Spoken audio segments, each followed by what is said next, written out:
Alhamdulillah. Ibu-ibu sehat bu? Alhamdulillah. Bapak-bapak pripun sehat pak? Alhamdulillah. Jombang sudah penggalangan dana buat saudara kita di Sumatera. Insya Allah, Alhamdulillah, Alhamdulillah. Karena mau tidak mau, kalau bukan kita yang membantu siapa lagi ya? Karena pemerintah nampaknya, gak wani ngomong ya saya. Bismillahirrahmanirrahim. Kita mulai ibu-ibu sekalian dan bapak-bapak sekalian, jamaah pengajian Al-Amin yang semoga kita bersama dirahmati dan diberkahi oleh Allah Subhanahu wa taala. Amin. Assalamualaikum warahmatullahi wabarakatuh.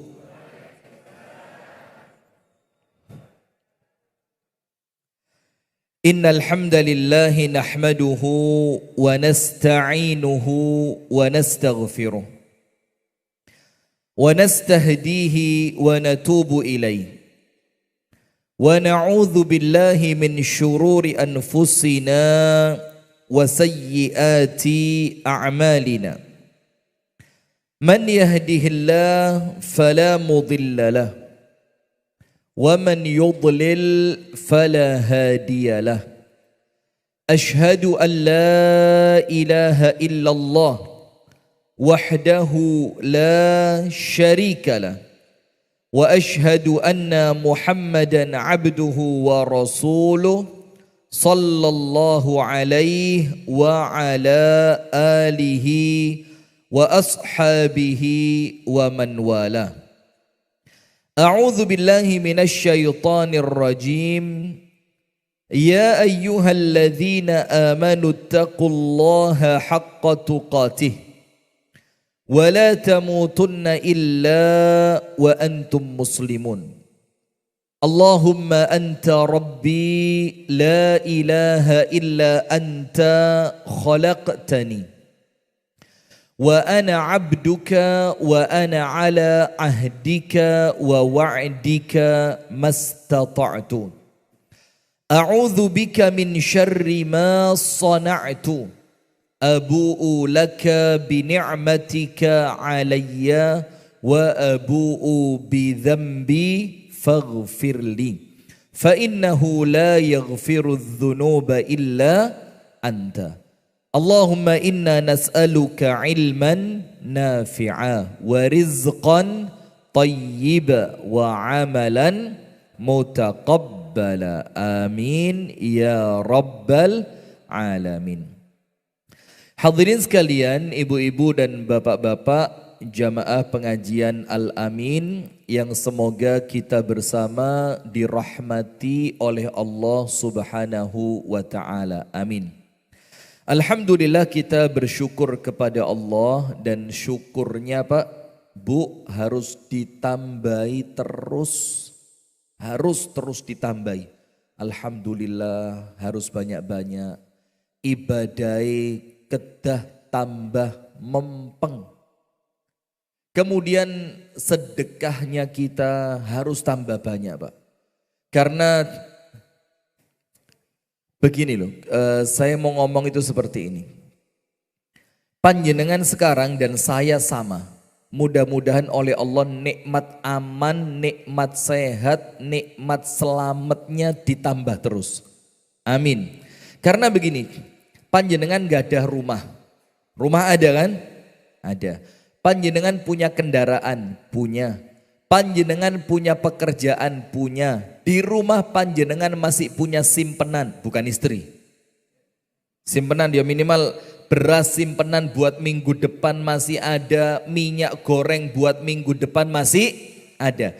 Karuan sebelum semuanya oleh Allah diambil dengan cara tiba-tiba, seperti saudara kita yang sekarang ada di Sumatera, ada di Aceh dan beberapa tempat yang lain.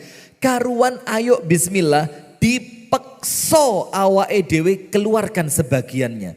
Sak durunge dipek kabeh diambil semua oleh Allah.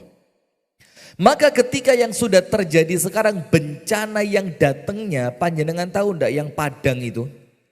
Sebagian tempat yang terjadi banjir bandang di Padang itu saya pernah ke sana. Dan saya itu kalau angen-angen kalau malam sebelum tidur, ya Allah sampai berbes mili saya jamaah. Itu tempat yang dulu saya sempat mampir di pinggir sungai, ada warung di sana. Kita makan bareng, itu sungainya penuh terisi tanah, warung entek, bahkan tempat yang tulisan selamat datang di daerah apa gitu kan. Itu separuh kedelep lemah. Dan itu warga setempat tidak mengira bakal terjadi separah itu. Itu kan artinya apa? Oleh Allah diambil sekejap mata langsung entek blas. Maka kita ini yang oleh Allah masih diberikan kesempatan. Kita ini oleh Allah bersyukurnya apa? Diberi contoh bukan dijadikan contoh. Nggih napa nggih? Sekarang masyarakat yang di Jawa coba. Yang di Jombang, yang di Surabaya, yang di Malang. Kita akan apa? Kita mengambil pelajaran dari saudara kita yang ada di Sumatera. Nah maka itu pelajarannya buat kita. Ayolah syukurnya ditambahi. Sholatnya digenahno Pak. Jangan macem-macem lagi sholatnya. Ya Allah asal-asalan. Sholatnya telat. Sakkarepe dhewe. Pakaiannya ketika sholat nggih boten pantes. Ya mohon maaf ya, artinya kita sudah mulai harus dewasa Pak. Sudah mulai harus tambah genah iman dan takwanya itu loh. Tidak boleh lagi seperti sebelumnya sholat nggak kaos. Walaupun ya mohon maaf lah, kadang-kadang kita ini kan ya menghargai saudara kita yang memang pakaiannya cuma itu. Karena mereka ngebut nih sholat tepat waktu, tapi karena yang dipakai cuma pakaian itu, ya monggo lah. Tapi untuk yang punya kesempatan untuk persiapan, rumahnya deket dengan masjid, pekerjaan yo gak sepiro repot, itu maka harus betul-betul sholatnya sempurna.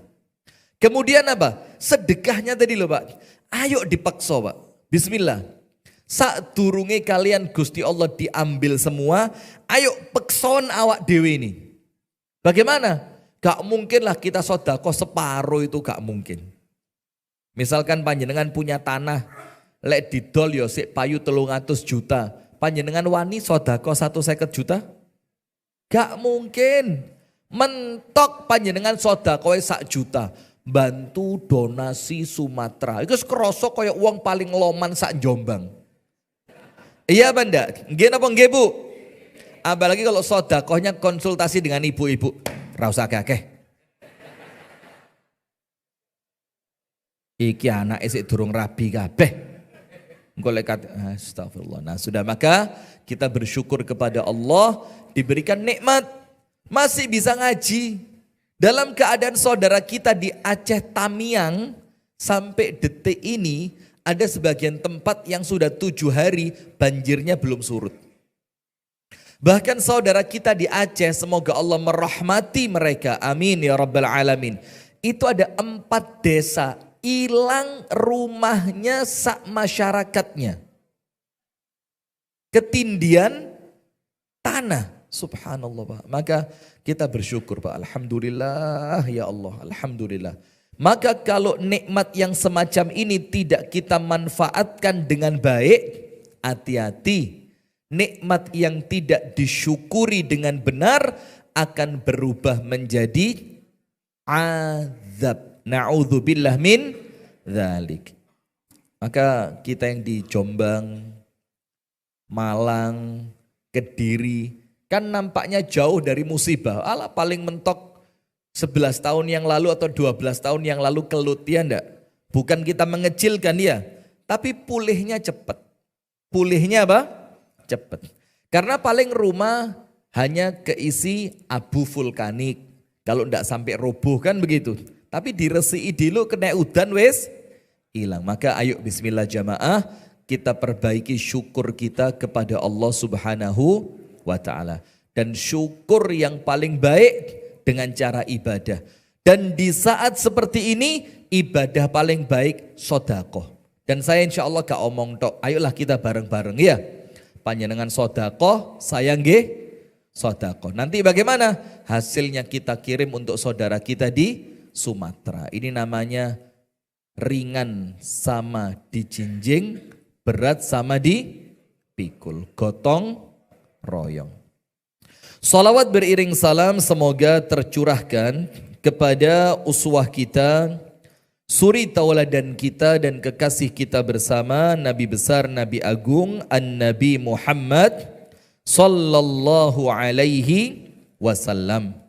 Beserta seluruh keluarganya, beserta seluruh istrinya, beserta seluruh sahabatnya, dan seluruh di antara umat dan pengikutnya yang setia menjalankan tuntunannya dan ajarannya ila yaumil qiyamah. Baik hadirin sekalian, tema kita membuka pintu kemudahan hidup dengan takwa. Tapi hati-hati, mudah itu bukan berarti sak kabeh gampang. Panjenengan bahasa Jawa ngerti nggih? Ngerti mboten? Panjenengan ngerti Pak, tapi jamaah saya di YouTube yang enggak ngerti. Maka mohon maaf ya, saya rubah lagi, harus wajib pakai bahasa Inggris. Indonesia. Jangan diartikan mudahnya hidup itu tidak ada ujian sama sekali, itu mustahil. Itu apa? Mustahil. Maka tadi malam saya ceramah sama Ustadz Omar Mita di Masjid Namira. Itu ada 2 bait syair rangkuman hidup yang saya baca. Jadi cuma 2 bait, tapi inilah rangkumane wong urip rangkuman orang hidup di dunia. Begini. Thamaniyatun tajri 'alan nasi kullihimu. Ada 8 perkara yang pasti dilewati oleh manusia dalam hidup dunia ini Pak, pasti. Wala buddalil insani yalqa thamaniyah. Dan wajib hukumnya setiap 8 perkara ini akan kita jalani dalam hidup kita. Nomor 1. Yusrun wa usrun. Kesulitan dan kemudahan, itu pasti. Ono gampange, ono angele. Nggak ada ceritanya orang di dunia angel terus, nggak ada. Begitupun sebaliknya, tidak ada orang hidup di dunia gampang terus juga tidak ada. Maka ada gampangnya, ada susahnya. Maka dinikmati saja. Yang kedua, yang ketiga dan keempat. Wa huznun wa sururun. Kadang-kadang susah, sedih, kadang-kadang bahagia. Sama, tidak ada orang itu hidupnya sedih terus, gak usah gaya tok, rene. Nangis bentino, enten Bu? Nggak ada. Mesti ada apanya? Ada bahagianya. Ada bahagia, ada susah. Kemudian wajtima'un wa furqatun. Kadang-kadang kumpul, kadang-kadang pisah. Itulah dunia ini Pak. Panjenengan kumpul dengan orang tua, alhamdulillah seneng atine bunga. Tapi ada waktunya perpisahan. Nggih napa nggih? Nggih, nanti di akhirat ndak ada pisah, ndak ada di akhirat nanti. Insya Allah semuanya masuk surga, amin. Kemudian yang ke-7 dan ke-8, wasuqmun wa afiyah. Ada kalanya kita sakit, ada kalanya kita sehat. Tidak ada orang itu sehat terus gak enek.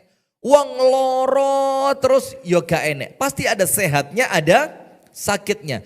Itulah hakikat kehidupan dunia, 8 rumus ini.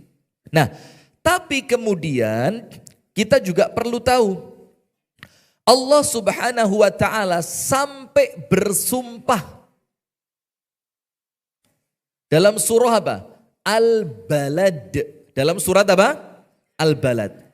Tujuannya apa? Saya awali dengan ini. Agar panjenengan tidak terlalu tinggi ekspektasi tentang dunia. Ekspektasi itu apa? Ngerti pora wong Jombang?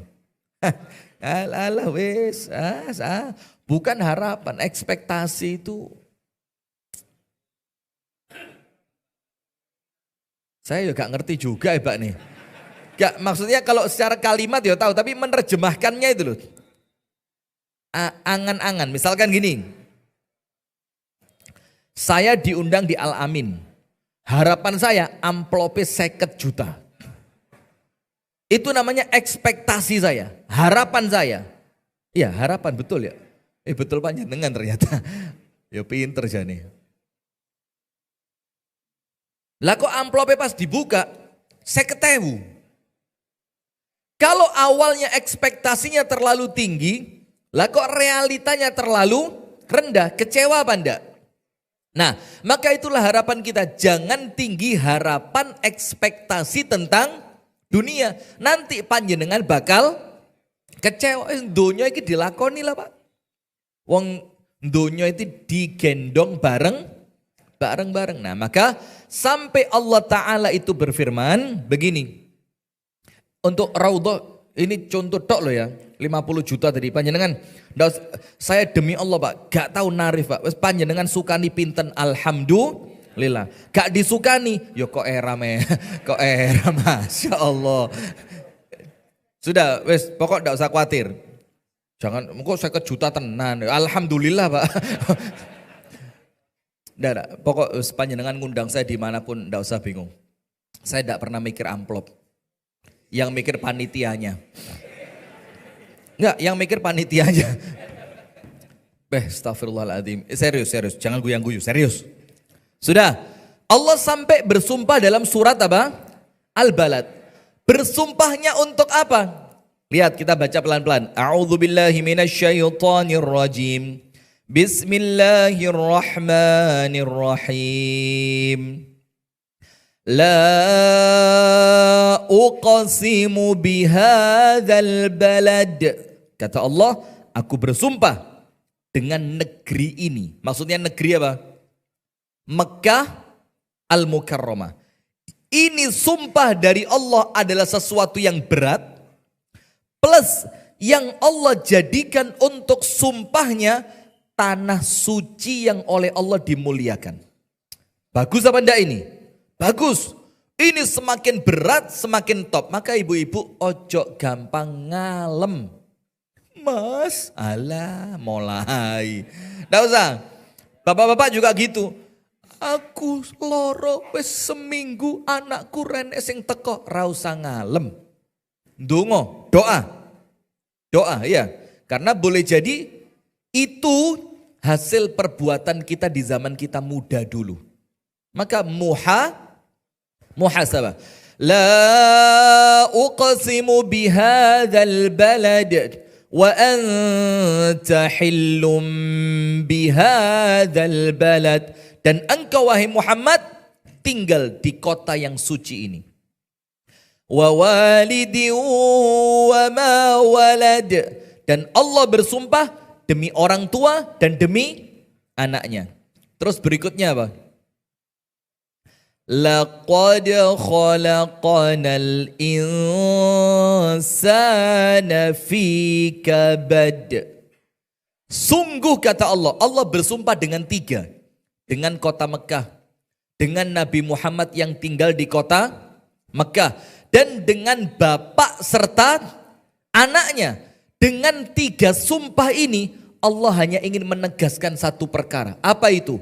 Laqad khalaqnal insana fi kabad. Dan kalimatnya laqad. La itu penegasan. Sungguh-sungguh. Qad itu penegasan. Telah terjadi. Khalaqna. Kalimatnya fi'il madhi. Wes kadung tak ciptakni. Tidak bisa dirubah. Al-insana, manusia itu fi kabad, dalam keadaan susah payah. Maka ndak enek Pak, orang enak tok sawang sinawang. Ndak ada menungso enak tok itu.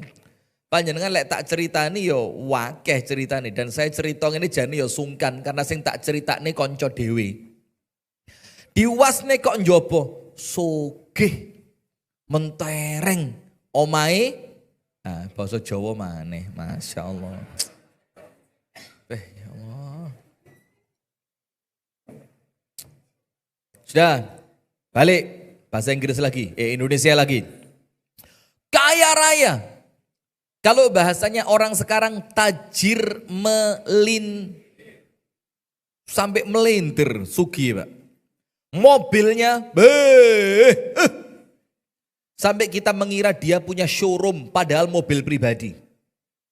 Kemudian bisnisnya Masya Allah jalan semua. Sampai digoleki angel melaku terus. Tahu jalan semua. Bisnisnya apa? Lancar semua.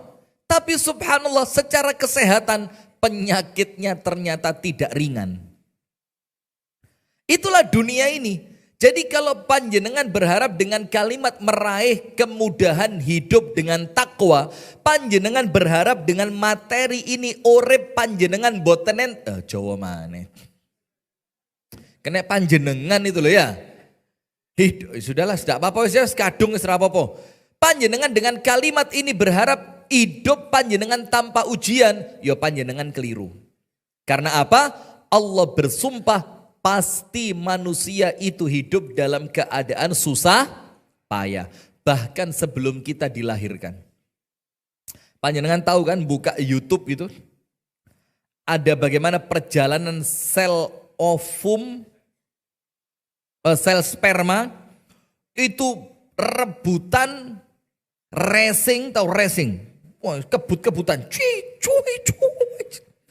Nguber untuk bisa masuk kemana? Sel ovum, sel telur. Itu wis rebutan, Pak. Dari jutaan. Nanti lagi ketika di kandungan ibu kita, perjuangan lagi bagaimana bisa lahir sampai selamat. Nanti keluar lagi. Tadi malam ada ilmu bagus saya dapatkan dari Ustadz Omar Mita. Panjenengan tak oleh-oleh. Orang itu kan takut mati karena apa? Belum tahu alam barzakh seperti apa kan? Itu ternyata ada ucapannya para ulama yang menganalogikan. Ra ngerti analogi. Saya lek guyu saiki rada ngenyek Masya Allah. Menganalogikan itu menggambarkan.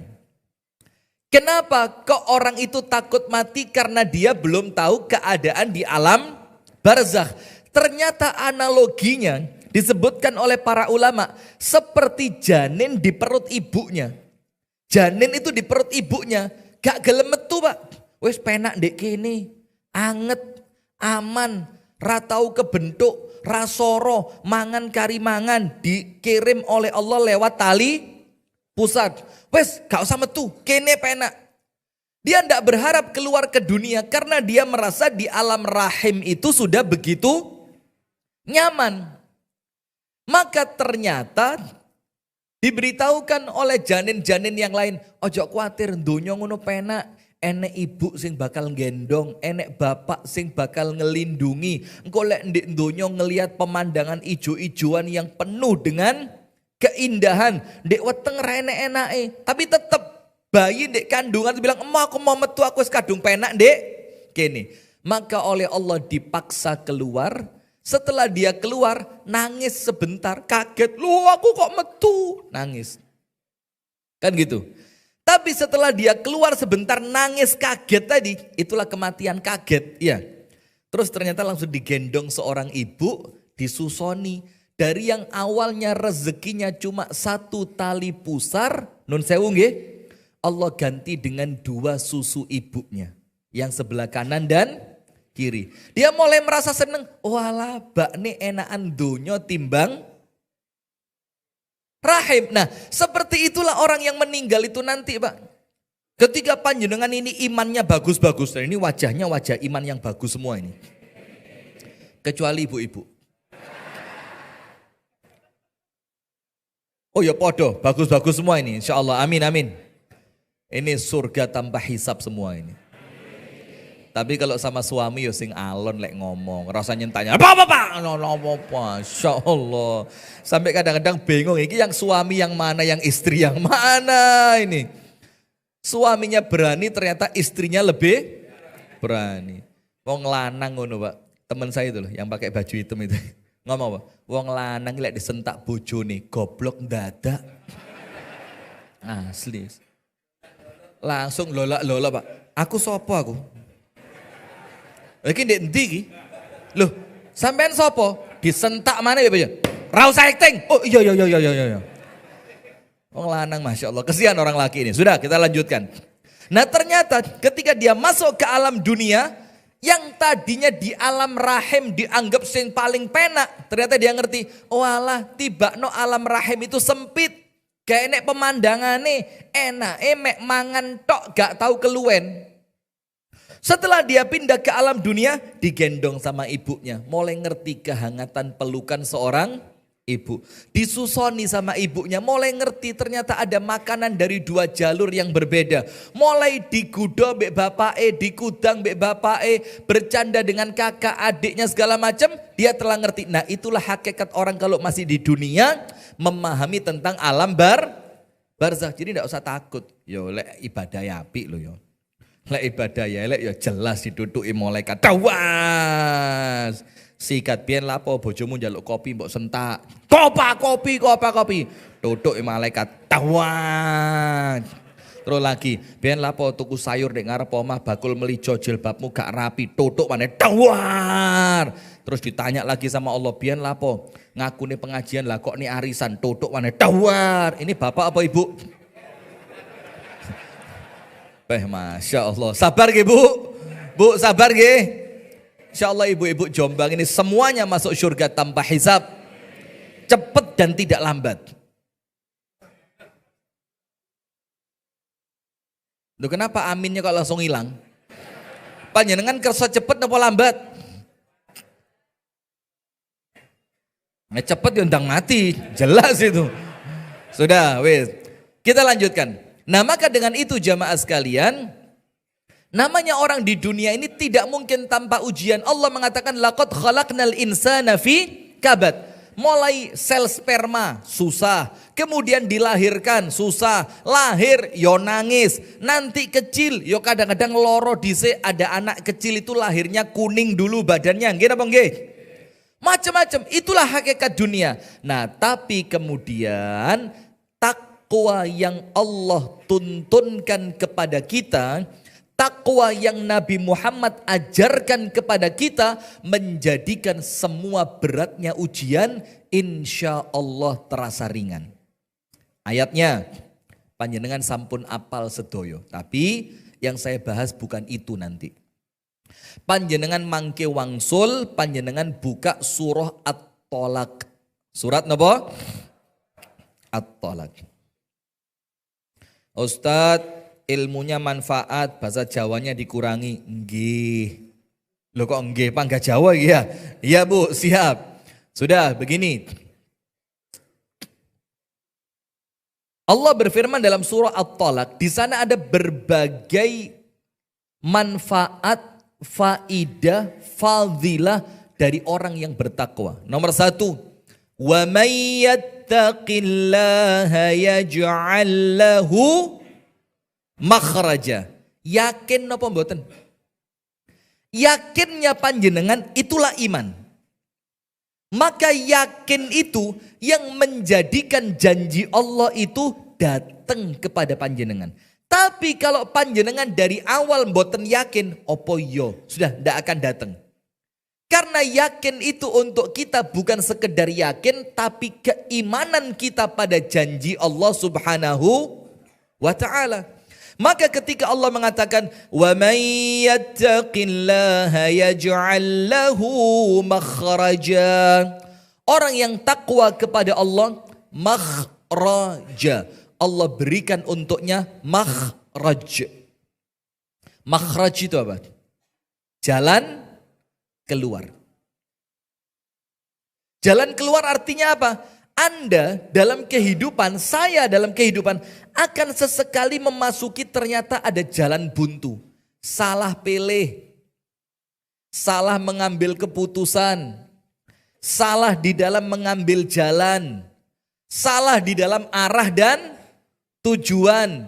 Ternyata apa? Orang yang salah ini adalah orang yang takwanya kuat kepada Allah. Nanti kita jelaskan takwa menurut para ulama itu seperti apa. Ketika ternyata yang salah ini orang yang bertakwa, karena tidak mungkin tidak dibilang bertakwa kalau tidak pernah salah, ya malah keliru. Manusia mana yang tidak pernah punya salah. Tapi orang bertakwa itu tidak mustahil mereka bersalah. Ketika mereka salah memilih jalan, ternyata jalannya buntu. Ini keimanan, Pak. Ojo panik. Yaj'al lahu makhraja. Langsung, ya Allah, kulo nagih janji panjenengan Gusti Allah. Tapi hati-hati, jangan berani-berani nagih janjine Gusti Allah kalau panjenengan sering belenjani Gusti Allah. Apa belenjani Gusti Allah itu? Wancine sholat ditinggal, karepkum turu lah kok malah mancing, Masya Allah. Panjenengan kok nampaknya mancing saya juga ini ya, Masya Allah. Ya boleh, sampun mireng adzan, Allahu Akbar, Allahu Akbar. Yo ngerti, iki wancine sholat. Tapi cik ini.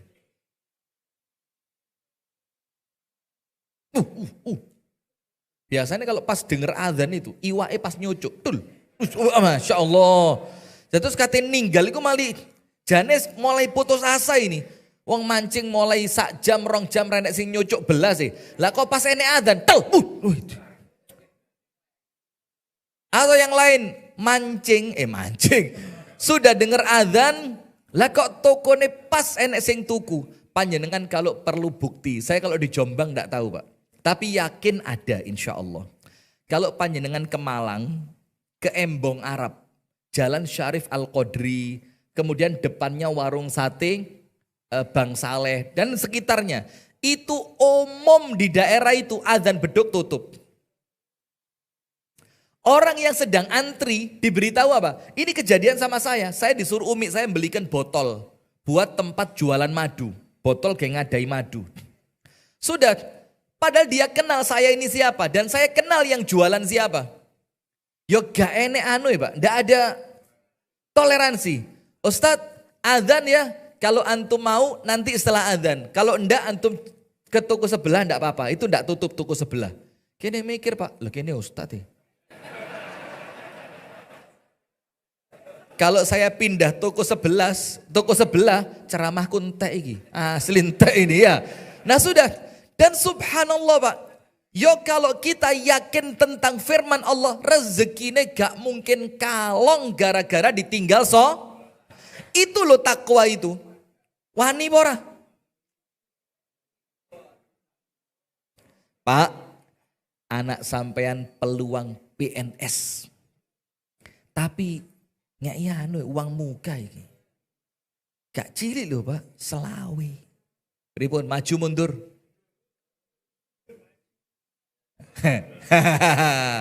Dilematis. Maju mundur. Ayo maju mundur Bu.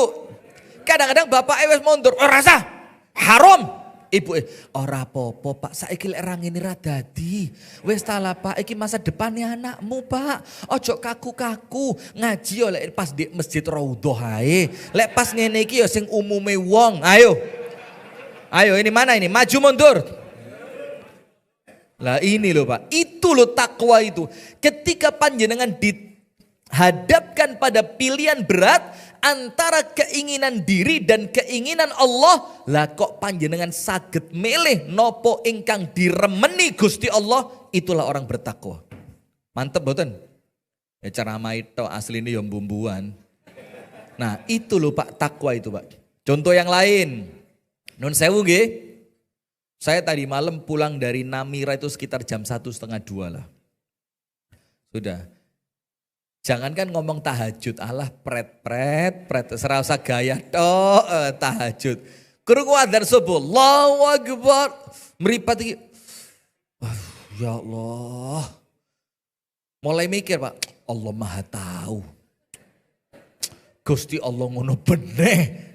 Allah tahu kalau saya capek. Dan saya capeknya bukan gara-gara lari pagi di Jombang. Saya tadi berangkat ke sini banyak ibu-ibu lari pagi. Masya Allah pemandangan ya antara indah dan ya apa kok selamat saya mobilnya rada endek mang. Coba mobil tinggi gitu malah jelas. Masya Allah. Nah sudah ini jangankan ngomong sholat tahajud Pak. Adzan subuh budal nang masjid. Kalau bukan karena takwa enggak budal itu. Nggih napa nggih? Maka panjenengan yang istiqomah subuhan ke masjid mboten usah gaya tok. Kenapa? Panjenengan itu berangkat ke masjid ndak ada tantangannya blas. Encene mripate wis melek, orang ngantuk maneh digawe turu ra kenek. Maka untuk model panjenengan ini subuh ke masjid yo istimewa tapi tidak terlalu istimewa. Karena apa? Memang wis kebiasaan. Beda sama orang yang memang ngantuk harus ini pawol. Ngantuk pawol. Tapi tetap iso ngoyo, tetap berangkat. Ini loh Pak. Wa may yattaqillaha yaj'al lahu makhraja. Ketika panjenengan tidak pernah mengkhianati Allah, mustahil Allah itu khianat. Tidak ada ceritanya. Nah tapi Pak, proses takwa itu difahami nggih? Bukan sehari 2 hari. Nggih napa nggih? Takwa itu proses untuk istiqomah, tetap taat, tetap manut, tetap setia apapun yang terjadi dalam keadaan seperti apapun. Nah termasuk ketika kena polisi pinggir dalan. Mikir, sidang titip. Sidang titip. Sidang nyantrine suwi. Durung maneng golek pengadilan yo adoh teko omah. Durung maneng golek panggilan sidang pas enek jadwal ceramah. Allah Maha tahu. Pak polisi, titip. Ini jangan direkam loh ini jangan di live ini. Live ini, telu mana sih ciloro telu, Masya Allah. Nah, itulah maka takwa itu Pak, jangan dikira ndak ada ujian. Sudah, wa may yattaqillaha yaj'al lahu makhraja. Panjenengan punya masalah apapun, Allah yang memberi jalan keluar. Yang kedua, wa yarzuquhu min haitsu la yahtasib. Rezekinya panjenengan itu akan Allah beri dari tempat yang panjenengan tidak pernah menyangka dan menduga. Maka ayat ini Pak tidak masuk gaji bulanan, tidak masuk. Tidak masuk. Karena gaji bulanan itu sudah panjenengan prediksi. Oh iya rek, tanggal 4 wayahe gajian. Iki si amplope ra mungkin lebih tuh kok 3,5 juta iki. Wong benulan ya mek 3 juta. Itu tidak masuk. Kalimat min haitsu la yahtasib itu artinya apa? Sesuatu yang panjenengan gak tahu kepikiran blas. Lah kok kena? Dan itulah Pak hiburannya orang bertakwa itu Pak. Rezekine ngageti, tapi kaget seneng. Kaget seneng. Nah, ditafsirkan oleh sebagian ulama, saya dengar dari Ustadz Jalaluddin di Malang, hafizahullahu taala, kalimat wa may yattaqillaha yaj'al lahu makhraja. Selesai. Wa yarzuqhu min haitsu la yahtasib. Dikei rezeki sing gak tahu disangka dan diduga. Apa kata Ustadz Jalal? Dalam kitab tafsir beliau mengatakan artinya wong takwa gak mungkin nganggur. Cek, ada rezeki moro-moro rotuh tekok langit, kerutuan emas, astagfirullah, emas, ada? Mungkin, tidak mungkin. Terus bagaimana kalimat min haitsu la yahtasib? Allah akan menempatkan panjenengan, Allah akan mendekatkan panjenengan, Allah akan memberikan kepada panjenengan potensi di mana potensi, kedekatan dan kemampuan serta penempatan dari Allah itu yang menjadikan Anda gak tahu kekurangan rezeki. Itu untuk siapa? Untuk orang yang takwa. Loncat beberapa ayat berikutnya. Wa may yattaqillaha yaj'al lahu min amrihi Yusra. Mana? Sebelah mana Yusra? Sana ya? Yusra. Iklan ini masuk 10% jane. Nanti Raudhah silakan Pak datang ke Yusra bilang setelah kami iklankan penjualan naik Tolong masjid dikasih saham 10%. Setuju mboten? Panjenengan setuju, yang punya enggak setuju. Sudah. Maka orang-orang yang bertakwa kepada Allah yaj'al lahu min amrihi yusra. Ngurus apa ae urusane kalian Gusti Allah digampang nih. Maka ada satu doa. Biasa doa ini kan dipakai kalau mau ujian. Allahumma la sahla illa ma ja'altahu sahla wa anta taj'alul hazna idza syi'ta sahla. Ya Allah, tidak ada yang mudah ya Allah kecuali apa yang panjenengan kerso jadi mudah.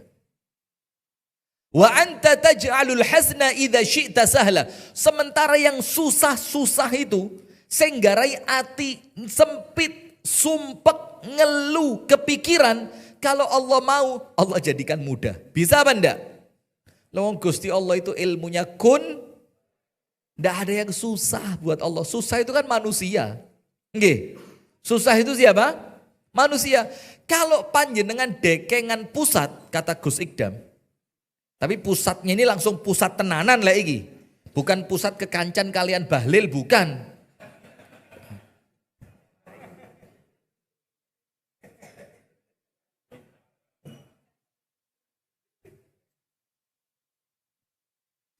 Saya ngomong apa tadi? Enggak. Nah, maka pusatnya ini jamaah betul-betul pusat Gusti Allah. Maka jangan pernah ngomong susah, gak enak sing angel. Panjenengan tahu,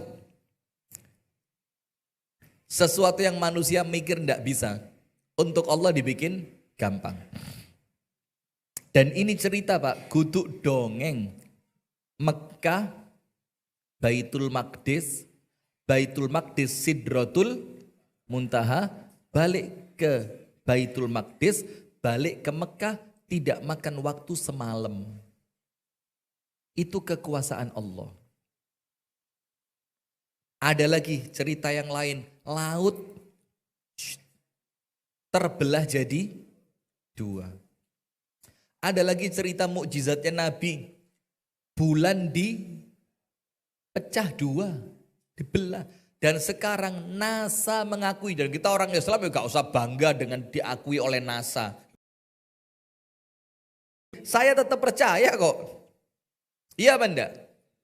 Ingat Ustadz Ja'far Umar Tholib ceramah di sini. Tahun berapa itu?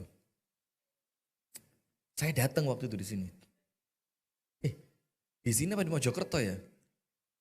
Itu beliau cerita Pak. Bukan di sini Pak, ada tiangnya masjid itu. Coba tiang masjid ini warna apa katanya? Jamaah bilang putih. Kalau Allah dan Rasulnya bilang hitam, walaupun mata saya melihat putih, panjenengan semuanya ngomong putih, saya ngomong hitam. Mas yo panjenengan ngomong, oh Ja'far gendeng, rapopo. Yang penting aku boloan karo Gusti Allah. Nah itulah takwa tadi. Jadi tidak ada yang mustahil. Susah itu untuk manusia. Nah selesai. Sekarang kalau cerita tentang takwa Pak. Keajaiban orang bertakwa, kemudahan bagi orang bertakwa, panjenengan khatam. Tapi sekarang yang perlu kita tahu begini. Terus Ustadz, takwa sing tenanan iku apa? Jangan sampai kita ini wis kroso GR. Aku iki takwa. Wis 40 tahun subuhan di masjid ra tau telat. Ramadan iku koncoku buka maghrib, aku mari terawih ket buka. Ya malah overdosis ini ya. Koncoku lek terawih maksimal 23, aku piro? 1337. Ngitungi lu piye, Masya Allah, sudah. Sekarang kita mau tanya, takwa yang benar itu apa? Kita ini khawatir, jangan-jangan perasaan tok kita ini bertakwa. Sampai Nabi Muhammad itu mengingatkan apa? Ada orang lisannya ngaku iman, atine mboten iman. Enten mboten? Ya sama seperti itu. Orang bersyukur, endi jarine lek syukur nikmatnya ditambah. Aku syukuran nih. Nikmatku lah kok gak di. Mungkin itu cuma perasaan tok. Menurut Gusti Allah panjenengan tidak syukur. Menurut Gusti Allah panjenengan dereng Islam, dereng iman. Menurut Gusti Allah panjenengan dereng takwa. Karena kunci takwa nomor satu apa? Ikhlas. Kunci takwa nomor satu itu bukan amalan dulu, Pak. Kunci takwa nomor satu itu apa? Madep, mantep, marang Gusti Allah. Itu kunci takwa nomor satu. Kita ini kadang-kadang istiqomah subuhan 40 tahun hanya untuk dicerita-cerita nih. Hilang langsung takwane buyar. Istiqomah sedekah Jumat berkah. Ben Jumat ngei bungkusan sego nang masjid ben Jumat petang puluh pas entuk rezeki ditambahi sampai 100 hanya untuk bahan cerita. Kita ini wakaf tanah, bangun masjid, gawe pondok, bangun TPQ, gawe ngene, gawe ngono hanya untuk bahan cerita. Kalau sampai ternyata ikhlasnya rusak, ojo sampai ngomong takwa. Pret. Bu. Nah, yang bagus tuh dalam Ustadz. Coba lagi-lagi ya. Bu. Ngalem. Biasa aja. Astagfirullah. Oh, Ustadz kok dirayu. Astagfirullahaladzim. Nggak tahu dia saya sudah punya istri. Sudah Bu. Ngomongnya yang tegas tuh. Bu. Dalam. Bu. Wah kerengera, Masya Allah. Serba susah ya. Sudah. Sekarang jamaah kita perlu tahu. Percuma semua amalan fisik. Ingat loh ya, percuma itu bukan berarti kemudian panjenengan, selek ngono ra usah. Bukan, tapi maksudnya apa? Diperbaiki. Diapain? Diperbaiki. Saya panjenengan sami Pak. Niki mboten mesti sing ceramah luwih apik bayo panjenengan kalau saya tahu saya aslinya Pak. Mungkin gak ngaji sama saya panjenengan. Dan panjenengan juga kalau saya tahu aslinya panjenengan mungkin tak usir dari masjid ini. Gara-gara panjenengan rawuh malaikat gak gelem lungguh di sini. Abu Hurairah itu pernah ngusir jamaah pengajian. Tahu ceritanya? Nah iki ngaji pirang tahun nih. Abu Hurairah itu dalam kitab-kitab hadis termasuk kalau saya tidak salah dinukil oleh Imam Bukhari juga dalam kitabnya Adabul Mufrad. Dalam bab memutus tali silaturrahim. Ada seorang laki-laki duduk di majelisnya Abu Hurairah. Yang Abu Hurairah radhiyallahu ta'ala anhu itu dengar wong lanang iki medot Pak Dene. Memutuskan apa? Silaturahim dengan siapa? Pamannya. Dan ini di Jawa harus kita galakkan Pak. Al-a'mam sonu aba. Paman, Pak Le, Pak D itu sederajat dengan bapak. Sederajat. Dan bibi, bude, bule sederajat dengan ibu. Itu hadisnya sahih. Maka kalau orang tua kita sudah meninggal, kita masih punya paman, punya bibi, yoiku diuri-uri. Nah sudah, maka Abu Hurairah ngelihat, loh ini kan orang yang dicerita nih pedot karo Pak Dene. Lah kok dia duduk di majelis saya? Apa kata Abu Hurairah? Saya tidak mau majelis hadis ini Allah cegah dari rahmatnya Allah gara-gara kehadiran pemutus tali silaturahim. Apa yang terjadi? Sama Abu Hurairah dikasih dua pilihan. Sil awit truk. Sambungan Pak Demu atau tinggalkan majelis ini. Dan pemuda itu milih ninggal. Kata Abu Hurairah apa? Karuan wong siji ngalih tapi rahmati Allah datang. Dibanding belani wong siji tapi rahmatnya Allah terputus dari kita. Nggih napa nggih? Nah, maka sama saya panjenengan sami mawon, Pak. Maka panjenengan sama tidak usah terlalu tinggi ekspektasi terhadap para ustadz, mubalik dan yang lain. Menungso podo kados panjenengan sedaya niki. Cuma mungkin kita punya kesempatan berbicara. Sudah. Sekarang jamaah sekalian, nomor satu dalam takwa itu apa? Ikhlas. Tak ceritani. Ustadz, kenapa takwa itu nomor satu adalah ikhlas? Panjenengan sholat, puasa, zakat, haji, sodakoh, moco Quran, nyambung tali, silaturahim. Semua itu baik apa tidak? Baik. Kalau kehilangan ikhlas, apa yang terjadi? Apa yang terjadi? Nabi Muhammad mengatakan fa innallaha la yaqbalu minal amali illa ma kana khalisan lahu wa btughiya bihi wajhu. Allah boten kerso. Allah tidak mau menerima amal kecuali yang murni karena Allah dan dicari dengan amal itu wajahnya Allah. Berarti kalau masih mencari pandangan manusia, saya ini wabot Pak uripku Pak. Curhat. Abotnya karena apa? Saya ini setiap gerak-gerik saya di video sama beliau ini. Di video. Dan itu natural. Saya ini orangnya alhamdulillah mudah-mudahan sama Allah diterima kebaikannya. Amin. Saya ini orangnya gerap ya. Ketemu siapapun saya itu seneng. Ketemu wong tuwek, wong nom. Ayo pemane. Nah Masya Allah medengin ini lho astagfirullah keperucutin sama medeni. Ketemu teman di pinggir jalan, ketemu orang di restoran, saya senang ketemu orang. Maka itu bukan dibuat-buat. Tapi ketika saya ngecek Instagram, ngecek TikTok, ngecek YouTube, Facebook, ketika ngecek itu, lah kok yang komen banyak, like-nya banyak, rusak hatiku Pak. Rusak hati. Dan kalau sudah rusak, khawatirnya apa? Ikhlasnya hilang. Kalau ikhlasnya hilang, gak dibiji belas. Ngerti gak dibiji? Tidak dinilai sama sekali oleh Allah. Jadi sami-sami Pak. Nah sekarang kita lihat. Ustadz, apa yang antum maksud takwa itu nomor satu apa? Ikhlas. Ikhlas ngelakoni urip. Ikhlas dengan pilihannya Gusti Allah. Ikhlas dengan apa yang Allah tetapkan di dalam aturannya Allah. Kudu ngene, kudu ngono Bu. Damel jilbab. Terpaksa napa mboten? Lek mboten pahalane malah titik. Wong mboten no.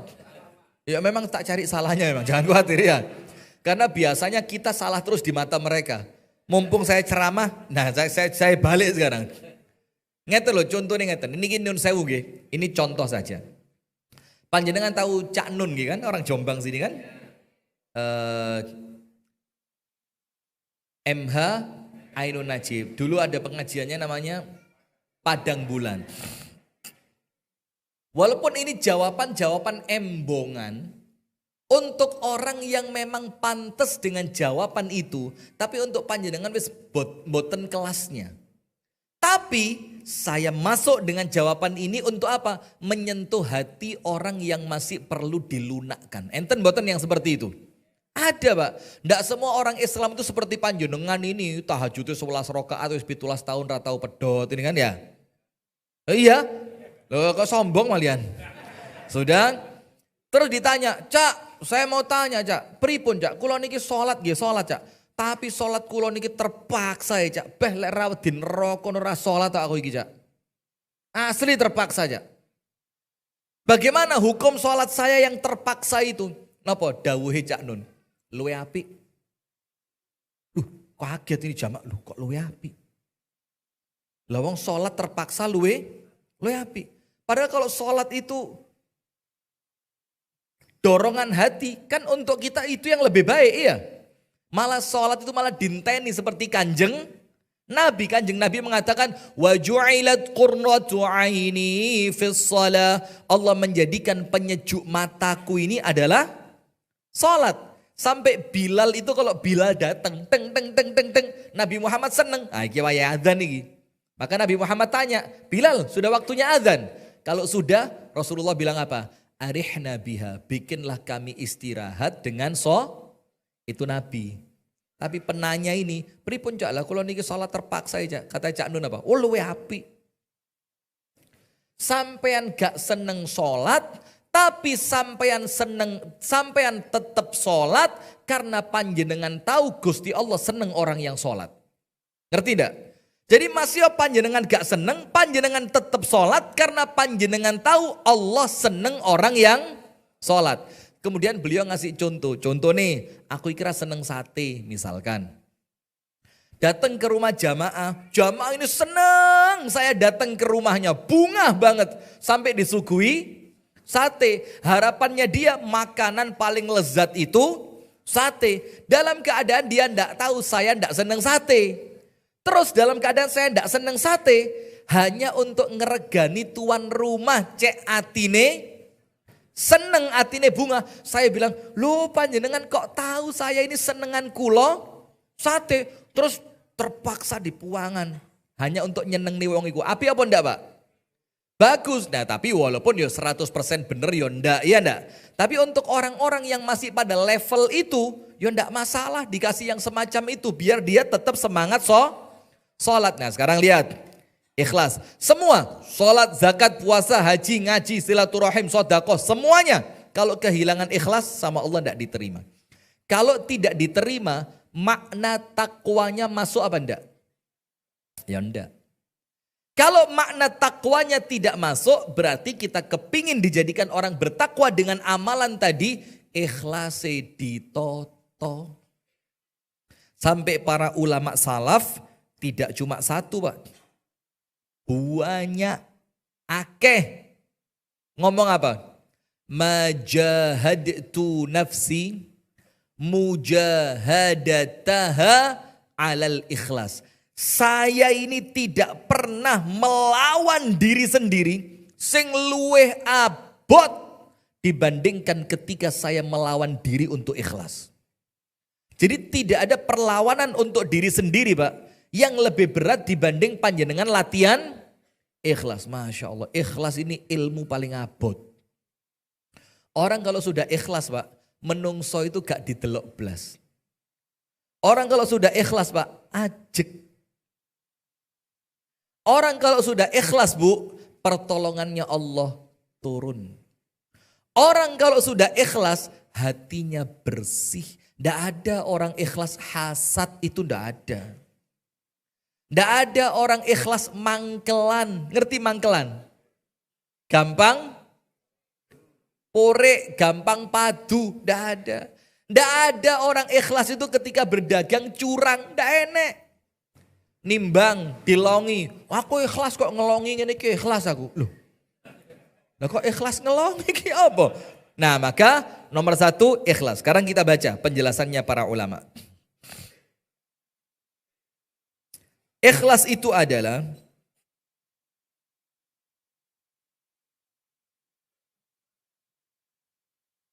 dikatakan waqad qala lahu rajulun marratan.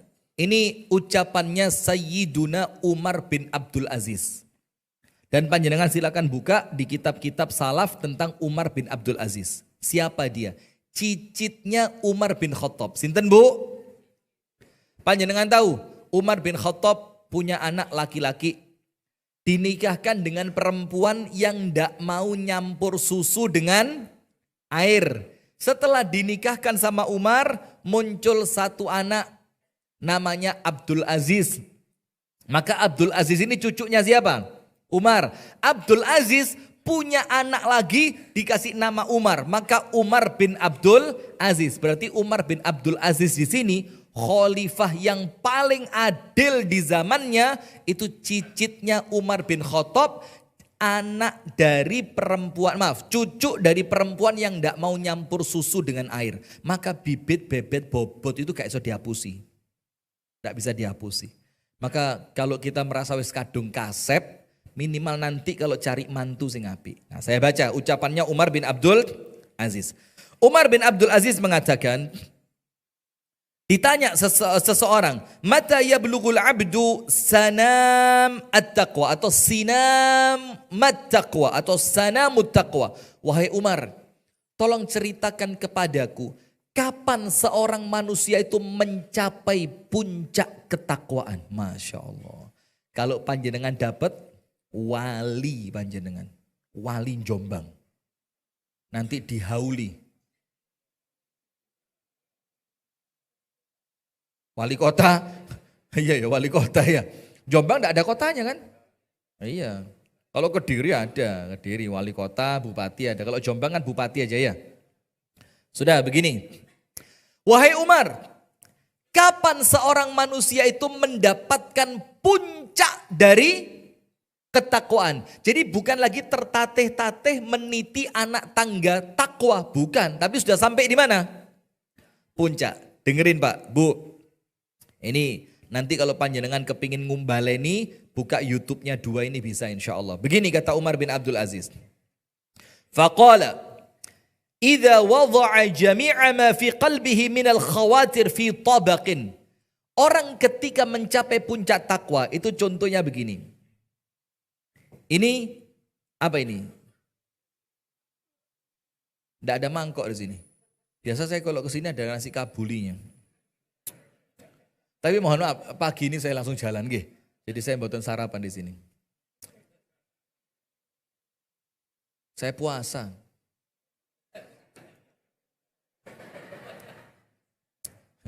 Kemarin. Sudah lanjut, astagfirullahaladzim. Hilang mana pahalanya wis. Kata Umar bin Abdul Aziz, njuko mangkok. Ambillah apa? Mangkok. Atau kalau bahasa kita tempeh lah wis sing gampang biar contohnya penak.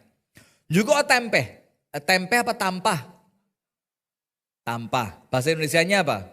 Tungku. Oh, tempeh kok tungku. Lengser. Bahasa Indonesianya apa? Nampan. Anda begitu nampan, Masya Allah. Itu tampan itu. Sudah. Ambil apa? Nampan. Terus. Wa tadha'u kullama fi qalbika minal khawatir fi tabaqin. Isine hatimu.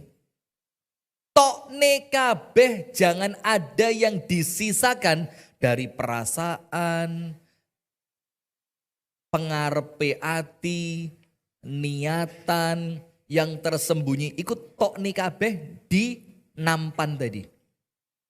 Setelah itu, jadi artinya begini, semua isi hati panjenengan Pak, ditokne di dalam sebuah nampan. Kemudian, wa tafa bihi fis suq wa lam yastahi min syai'in fihi. Kemudian isi nampan tadi digowo keliling nang pasar. Kenapa kok istilahnya pasar? Karena di zaman itu tempat kumpulnya manusia itu adalah pasar. Jadi bawalah isi dari nampan tadi yang itu isinya semua isi hati panjenengan dilebok nih. Benci, hasad, sombong, ujub, riak. Lebok nih kabeh. Ketika isi nampan itu kalian kelilingkan ke hadapan manusia, ternyata kalian tidak ada satupun dari isi nampan itu yang menjadikan kalian malu kepada manusia. Maksudnya apa? Atine resik. Hatinya apa? Bersih. Jadi kalau hati ini yauma tubalas sarair, nanti hari kiamat itu Allah beritahu dengan nama hari apa? Hari di mana semua rahasia oleh Allah dibuka. Maksudnya Umar bin Abdul Aziz, lek moro-moro atimu iki mbek Gusti Allah dibuka, krek. Dan isinya oleh manusia dilihat, Anda tidak malu sedikit pun dari isi yang ada dalam hati panjenengan. Itulah orang yang mencapai puncaknya apa? Takwa. Artinya apa? Api enjobo jeru. Api jeru itu ikhlas, api enjobo itu amalannya taat kepada aturan-aturan Allah. Nah sekarang penutup dari saya, jamaah sekalian, hati-hati. Memang takwa itu gak gampang. Karena musuhnya apa? Hawa nafsu. Ngantuk. Mana yang ngantuk? Ibu-ibu yang di atas, Bu. Masya Allah, kok dada-dada? Siapa juru dada? Ini. Bu, lo pala tangan 2. Sudah. Panjenengan kok di atas kenapa? Terlambat. Salah dewe. Tidak ada tempat ya, Masya Allah. Insya Allah nanti kita tingkat 27. Tanpa lift, ondo. Nanti sholatnya di lantai 27. Nanti adzan asar sholatnya isya. Munggai ranutut. Sudah. Yang di atas suara saya dengar ya Bu? Alhamdulillah. Sudah. Maka takwa itu musuhnya apa? Hawa Hawa nafsu. Kadang-kadang kalau kita ini ngurusi nafsu Pak, yo kepingin sugih yo kepingin. Kadang-kadang lek wis kerja ngoyo ra sugih-sugih, lek nuruti nafsu yo mbelani ngakali. Nggih napa nggih? Kadang-kadang maklaran, ayo maklar. Ketika dititipi barang, gak ngaku payune piro supaya keuntungan uang maklar lebih. Enten ngoten niku. Oh kata, oh sedoyo, Masya Allah. Nah sudah, itulah kadang-kadang musuhnya itu dorongan hawa nafsu. Maka Abu Hurairah radhiyallahu anhu, ketika ditanya tentang takwa itu apa Abu Hurairah? Wis ngene, cek penak kata Abu Hurairah, tak kei contoh. Ini di depanmu enek jalan satu-satunya. Ada apa? Jalan cuma satu. Dan kamu mau tidak mau harus lewat di jalan itu untuk sampai pada tujuanmu. Ternyata jalan itu tadi penuh dengan tumbuhan berduri. Abu Hurairah mengatakan apa? Terus bagaimana engkau melangkahkan kakimu? Para sahabat bilang, ya mesti hati-hati. Sakdurunge sikilku napak, tak delok dhisik enek rine opo ora. Kalau saya lihat ternyata tidak ada duri, saya tapakkan di situ. Nanti ketika saya lihat ada duri, saya hindarkan kaki saya dari situ. Itulah takwa kata Abu Hurairah. Jadi orang takwa itu Pak, wong sing uripe hati-hati. Mau ngomong, dijogo omongane, ojo sampai omonganku ngelarak nih hati. Bu, maafkan Bu ya, saya guyon loh Bu. Masya Allah. Nanti para ibu ngomong, berarti Ustadz Rifki gak bertakwa gitu. Ngawelok nih ibu-ibu terus ya. Ketika dia ngomong, ditoto. Jangan sampai kaki kita ketika ngomong itu menginjak duri. Ketika mau bekerja, ditoto. Ojo sampai kecampuran harta yang haram. Kalau kita keluar rumah, atine ditoto. Ojo sampai nduweni niat sing elek. Maka saya pernah cerita di salah satu pengajian saya begini. Kita itu Pak sekali keluar rumah, ada enggak jaminan bakal balik selamat? Jawab.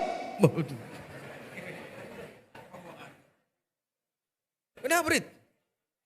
Itu operator itu diputer ini, astagfirullah Farid. Ini arek Malang loh Pak. Lek ono macam-macamnya kita tinggal di sini malah bingung gak bisa mulai dewe. Nah coba silakan dijawab jemaah. Kita ini kalau keluar rumah ada jaminan bakal balik selamat? Tidak ada. Maka saya mesti punya 3 nasihat. Ya ini termasuk supaya hati-hati tadi. Nomor 1, jangan keluar rumah kecuali dengan niat yang baik. Niatono metu omah itu untuk ibadah. Sehingga kalau kejadian Allah takdirkan gak balik ke rumah, panjenengan keluar rumah dalam keadaan baik, wafatnya husnul khotimah. Yang kedua, jangan pernah keluar rumah kecuali minta maaf kepada orang rumah. Kuatir gak balik, Anda ndak punya kesempatan minta maaf. Sehingga kalaupun ternyata gak balik, aman karena panjenengan sebelumnya sudah minta maaf. Yang ketiga, tinggalkan kesan terbaik sebelum panjenengan keluar rumah. Kalaupun nanti panjenengan gak balik dengan selamat, maka yang diingat terakhir kali oleh orang rumah, kesan terbaik yang Anda tinggalkan terakhir sebelum Anda keluar rumah. Nggih napa nggih?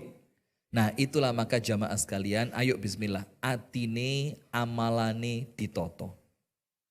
Jangan sampai setiap perbuatan kita ini keluar dari makna takwa kepada Allah Subhanahu wa ta'ala. Kalau dunia itu susah, dunia itu repot, pasti. Tapi menyikapi agar itu terasa mudah untuk dilewati, kuncinya cuma satu, yaitu manut dengan aturane Gusti Allah. Manut dengan aturan Gusti Allah, itulah yang disebut dengan takwa. Barakallahu fikum. Itulah jamaah sekalian yang dapat kami sampaikan di pagi hari ini. Alhamdulillah pas 7 menit dari awal saya mulai. Ya, mudah-mudahan ada manfaatnya. Kurang dan lebihnya saya mohon maaf yang sebesar-besarnya. Panjenengan doain saya sehat terus ya, sehat, istiqomah, panjang umur, mudah-mudahan. Dan panjenengan juga saya doakan senantiasa sehat, istiqomah, panjang umur. Yang ibu-ibu mudah-mudahan Allah jembarne sabar panjenengan. Karena ngadepi suami itu bu, wangel. Nggih apa nggih? Lah, ngersolo.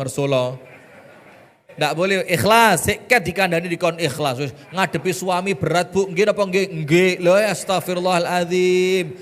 Lah wau sanjange ikhlas, nggih. Baik, kita tutup dengan doa kafaratul majlis. Subhanakallahumma wa bihamdika asyhadu an la ilaha illa anta astaghfiruka wa atubu ilaik. Assalamualaikum warahmatullahi wabarakatuh.